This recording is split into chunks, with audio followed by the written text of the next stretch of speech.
Rajendranagar circle పరిధిలోని Shivarampalli Sarvareddy colony గ్రీన్లో ఆదివారం ఉదయం భారీ అగ్ని ప్రమాదం సంభవించింది. డెకరేషన్ సామాగ్రి నిల్వ ఉంచిన గోదాంలో ఒకసారిగా మంటలు చెలరేగడంతో స్థానికులను భయభ్రాంతులు గురిచేశారు. ఇక గోదాం పక్కనే ఉన్న నివాస గృహానికి మంటలు వ్యాపించడంతో పరిస్థితి ఆందోళనకరంగా మారింది. సమాచారం అందుకున్న అగ్నిమాపక సిబ్బంది ఘటనా స్థలానికి చేరుకుని మంటలను అదుపులోకి తీసుకువచ్చారు.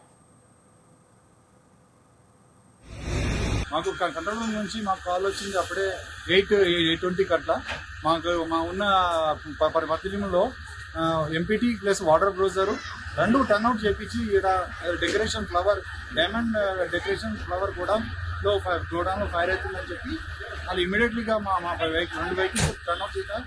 వెంటనే వచ్చేసరికి ఇక్కడ కొద్దిగా ఫైర్ చాలా ఎక్కువ అవుతుంది.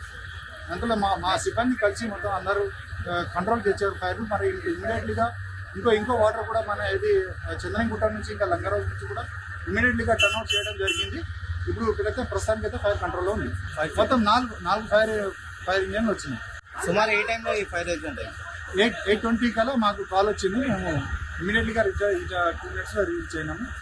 మొత్తం అదుపులోకి వచ్చేసాం. ఇప్పుడు ఫైర్ అయితే మొత్తం అదుపులోకి వచ్చింది. ఇప్పుడు ఏం లేదు. ఇప్పుడు మాకు కంట్రోల్ రూమ్ నుంచి మాకు కాల్